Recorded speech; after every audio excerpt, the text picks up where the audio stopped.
नमस्कार, मैं डॉक्टर रमेश चंद। इस वीडियो में आज हम मेथड और ऑफ इमेजेस की बात कल के आगे करना चाहते हैं। जो पिछला वीडियो मैंने आपके साथ शेयर किया था, उसमें मैंने आपको किसी ग्राउंडेड कंडक्टिंग स्फीयर के सामने स्थित एक पॉइंट चार्ज के कारण उत्पन्न पोटेंशियल को हम मेथड ऑफ इमेजेस का इस्तेमाल करते हुए किस तरह से निकालते हैं, उसको बताया था मैंने आपको। उसमें हमने देखा था कि किस तरह से जो सरफेस है उसके सम्मुख स्थित रियल चार्ज Q के कारण एक प्रतिबिंब चार्ज की कल्पना इस तरह से की जाती है कि जो पोटेंशियल प्राप्त होता है वह पोटेंशियल रियल प्रॉब्लम में जो कंडीशन है उनको सेटिस्फाई करने के बाद जो पोटेंशियल प्राप्त होता है उसके बराबर हो, अर्थात पॉइंट चार्ज की प्रेजेंस के कारण ग्राउंडेड कंडक्टिंग स्फीयर और पॉइंट चार्ज की उपस्थिति से जो किसी बिंदु पर पोटेंशियल उत्पन्न होता है, विभव उत्पन्न होता है, उसका मान हम उस सरफेस को एक प्रतिबिंब चार्ज से रिप्लेस करके और उसके कारण उत्पन्न विभव और रियल चार्ज के कारण उत्पन्न विभव के अध्यारोपण से कुल विभव ज्ञात करते हैं।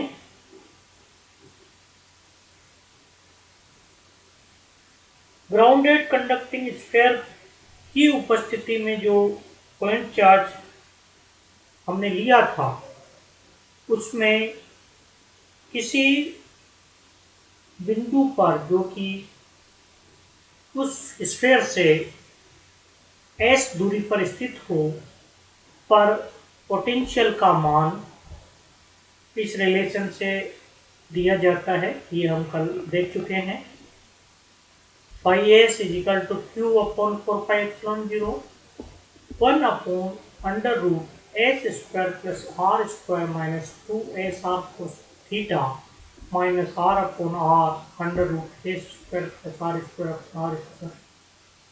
Upon R whole square minus 2SR square upon R cos of theta. यहाँ एस ओरिजिन से उस पॉइंट की डिस्टेंस है जहाँ हम विभव ज्ञात करना चाहते हैं। आर ओरिजिन से चार्ज Q की दूरी है और थीटा एस और आर के बीच का एंगल है। कैपिटल आर उस स्फीयर की रेडियस है। अब हम इस चार्ज और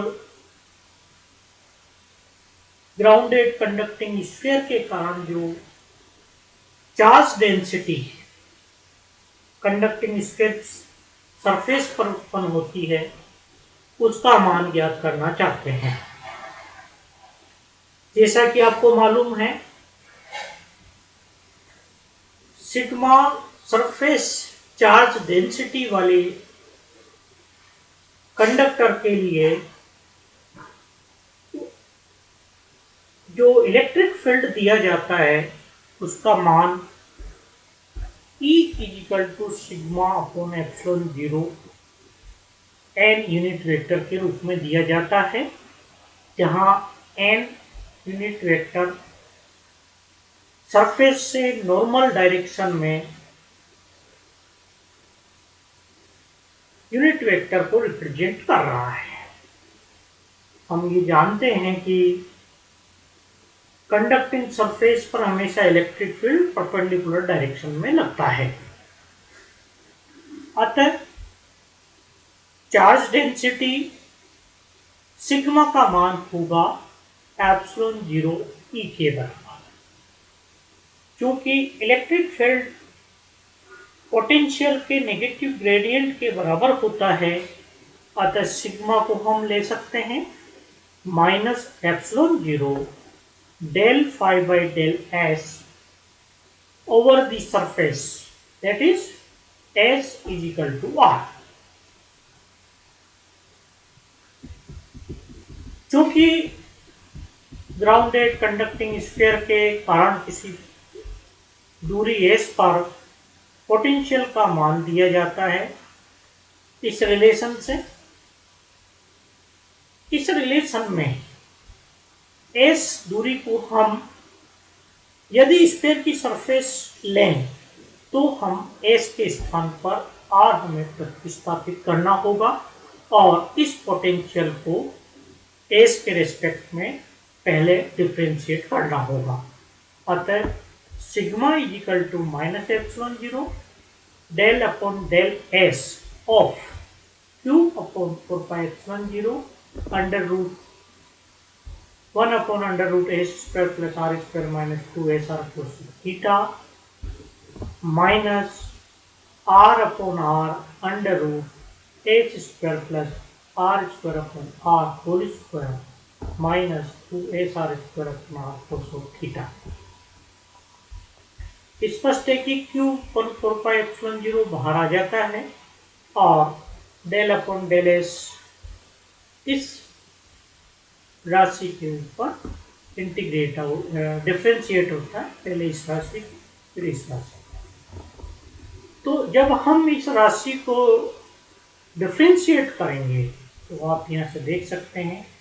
3/2 का 3/2 n x n minus 1 formula लगेगा। तो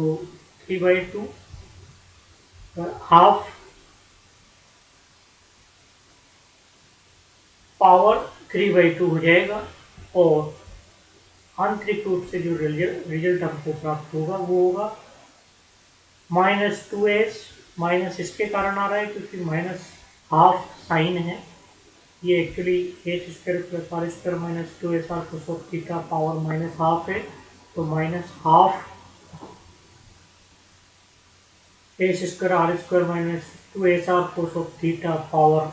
माइनस 3/2 हो जाएगा और अंदर 2s minus 2r cos theta हमारे पास बचेगा। दो बाहर आकर के बाहर के दो को कैंसिल कर देगा और इस तरह से हमको ये मिलेगा minus S minus R cos theta. Similarly इस तरफ हम करेंगे तो S square plus R upon R square प्राप्त होगा minus 2s R square upon R cos theta की पावर सॉरी 3/2 प्राप्त होगा और अंदर की एस क्वांटिटीज को जब डिफ्रेंशिएट करते हैं तो हमको मिलेगा S minus R square upon R cos theta के बराबर। स्पष्ट है कि चूंकि अपने को सरफेस चार्ज डेंसिटी ज्ञात करनी है तो सरफेस की बात करेंगे, अर्थात एस की जगह हम आर रिप्लेस कर दें तो हमें ये राशि देगी -2। आप यहाँ से देख सकते हैं एप्सिलॉन 0 से एप्सिलॉन 0 कैंसिल हो गया तो बाहर हमारे पास बचेगा -q upon 4 pi minus R cos theta upon R square plus R square minus 2r cos theta power 3/2। यहाँ हमारे पास होगा plus R minus R square upon R cos theta upon R square R square minus 2r cube upon R cos theta power 3/2। इसको और simplify करने के लिए नीचे की जो डिनोमिनेटर है उसमें से हम आर स्क्वायर को कॉमन लें तो आर स्क्वायर जब कॉमन आ रहा है तो आप यहाँ देखिए पावर 3/2 है तो ये बाहर आर क्यूब हमको प्राप्त होगा, यहाँ नीचे आर क्यूब मिलेगा। ऊपर से हम आर को बाहर ले लें तो ऊपर का आर नीचे के आर क्यूब से कैंसिल होकर के नीचे आर स्क्वायर देगा और यहाँ हमारे पास बचेगा R upon R minus cos of theta, और यहाँ बचेगा 1 plus R square upon R square minus 2r upon R cos of theta power 3/2। Similarly यहाँ से हम आर कॉमन ले लें तो ये आर स्क्वायर हो जाएगा, यहाँ से हम R cube R square common ले लें तो आर स्क्वायर कॉमन लेने के बाहर 3/2 है तो ये आर क्यूब हमको बाहर देगा। तो हमें यहाँ मिलेगा R cube 1 plus R square upon R square minus 2r upon R cos of theta power 3/2। R square से आर क्यूब कैंसिल होकर के केवल हमारे पास यहाँ आर बचा है, यहाँ 1 minus R upon R cos of theta बचा है। स्पष्ट है कि जो क्वांटिटी है, रिमेनिंग जो क्वांटिटी है उसको हम सोल्व करने के लिए एलसीएम हम लें, तो यहाँ से जो एलसीएम हमको मिल रहा है वो है R square R 1 plus R square upon R square minus 2r upon R cos of theta power 3/2। यहाँ कैपिटल आर से मल्टीप्लाई करें इसको, R upon R minus cos of theta, यहाँ आर से मल्टीप्लाई करें r1 minus R upon R cos of theta. तो जो solution, इसका जो सॉल्यूशन हमको प्राप्त होगा, सिंप्लीफाई करें इसको हम, तो आर स्क्वायर अंदर गया माइनस आर स्क्वायर आर हो गया, minus minus plus R cos of theta हो गया, प्लस आर हो गया, minus R cos of theta हो गया, आर कोस ऑफ थीटा से R cos of theta cancel हो गया, नीचे यह का एक क्वांटिटी हमारे पास बच रही है R square R 1 plus R square upon R square minus 2r upon R cos theta power 3/2। Simplification के बाद ये रिजल्ट हमको प्राप्त होगा minus Q upon 4 pi R minus R square upon R, और नीचे हमारे पास है R square R 1 plus R square upon R square minus 2r upon R cos of theta power 3/2। यहाँ से r को कॉमन ले लें हम तो हमारे पास बचेगा 1 minus R square upon R square, और उस r से ये r कैंसिल होगा तो हमारे पास यहाँ बचेगा r जिसको हम बाहर ले रहे हैं, और इसके बाद जो रिमेनिंग टर्म है वो हमारे पास बची 1 minus R square upon R square upon 1 plus R square upon R square minus 2r upon R cos of theta power 3/2। इस तरह से सिग्मा जो है हमको मिलेगा माइनस क्यू ऊपर 4 पाई, यहाँ आर स्क्वायर कर दे तो ऊपर आर नीचे आर से मल्टीप्लाई कर ले, इस तरह से ये रिलेशन जो है वो हमको देगा क्यू ऊपर 4 pi square R upon R, और ये इसका ऐसा ही हम ले रहे हैं 1 minus R square upon R square 1 plus R square upon R square minus 2r upon R cos of theta power 3/2। ये जो मान है ये उस कंडक्टिंग स्फीयर की सरफेस पर सरफेस चार्ज डेंसिटी को रिप्रेजेंट करता है, और यह चार्ज की डिस्टेंस r, चार्ज के परिमाण q और रेडियस r पर निर्भर करता है। अब हम उस सरफेस पर टोटल चार्ज कैलकुलेट करना चाहते हैं, क्योंकि सिग्मा सरफेस चार्ज डेंसिटी है, अतः total charge surface charge density को सरफेस से इंटीग्रेट आउट करके हम प्राप्त कर सकते हैं। स्फेरिकल जो स्ट्रक्चर है उसके लिए ds का मान हम ले रहे हैं R square sine theta D phi. ये भी आपको मालूम है कि फाई का जो लिमिट है इंटीग्रेशन की वो 0 से 2 पाई होती है, और थीटा की जो इंटीग्रेशन लिमिट है वो 0 to पाई होती है। यहाँ जो ऑर्डर है मैं उसी तरह से इसको लिखता हूँ, थीटा 0 से पाई है और फाई 0 से 2 पाई है। सिग्मा की वैल्यू हम ले लें माइनस, यहाँ से आप आर स्क्वायर को तो हम यहाँ पहले से कॉमन ले लें, क्यू अपॉन 4πr² माइनस बाहर ले लिया है हमने पहले ही, R upon R 1 minus R square upon R square upon 1 plus R square upon R square minus 2 cos theta power 3/2 sine theta T theta D five. ये R square upon R square है, ये are upon are है, ये ध्यान रखिए। तो यहां से देखिए Q upon 4πr² R upon R 1 minus R square upon R square में थीटा वेरिएशन वाला कोई पद नहीं है, इसको बाहर ले सकते हैं इंटीग्रेशन से, हमने ले लिया है उसको। और ये भी आप देख रहे हैं कि फाई का जो वेरिएशन है किसी फंक्शन में नहीं है, तो फाई को जब हम इंटीग्रेट आउट कर लेते हैं डी फाई को 0 to 2π के रेस्पेक्ट में, तो ये हमको 2π की वैल्यू देता है।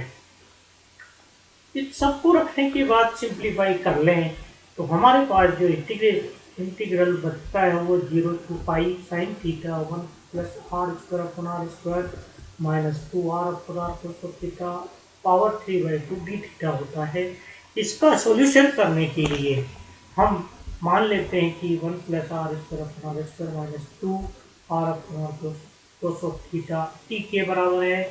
इसको जब डिफ्रेंशिएट करते हैं टी और थीटा के रिस्पेक्ट में तो हमको मिलेगा minus 2r upon R minus sine theta D theta, इससे ये प्लस हो गया और यहाँ डी टी हमको मिला। जब थीटा 0 लेंगे तो कोस 0 1 होता है और ये क्वांटिटी हमको देगी 1 minus R upon R square 1 minus R upon R का होल स्क्वायर। और साथ ही यहाँ से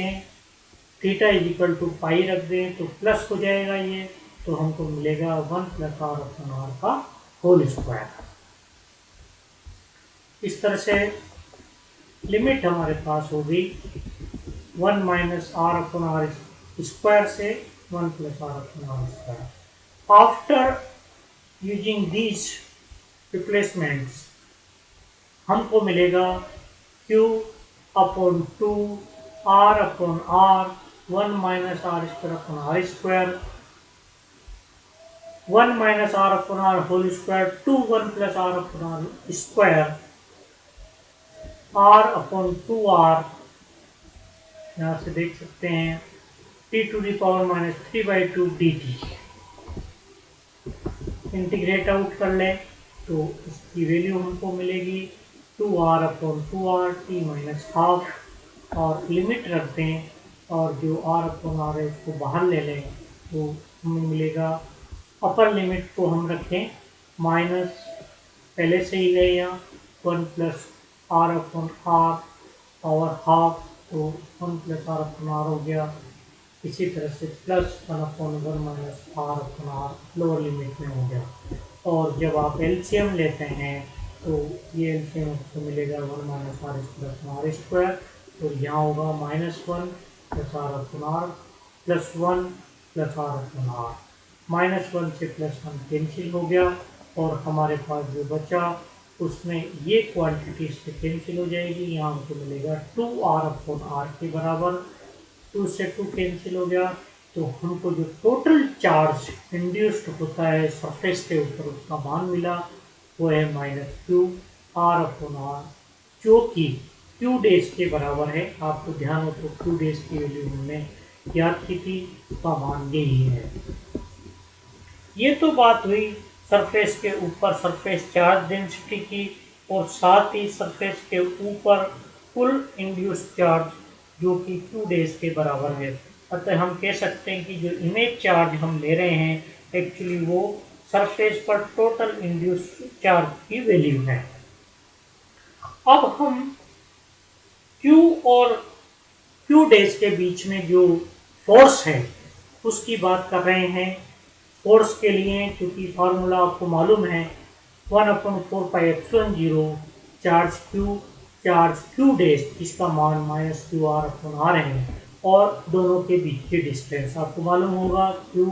r डिस्टेंस पर है, q days r days distance पर है और r डेज का मान r स्क्वायर अपॉन r होता है। जब हम इन वैल्यूज को रखते हैं तो हमें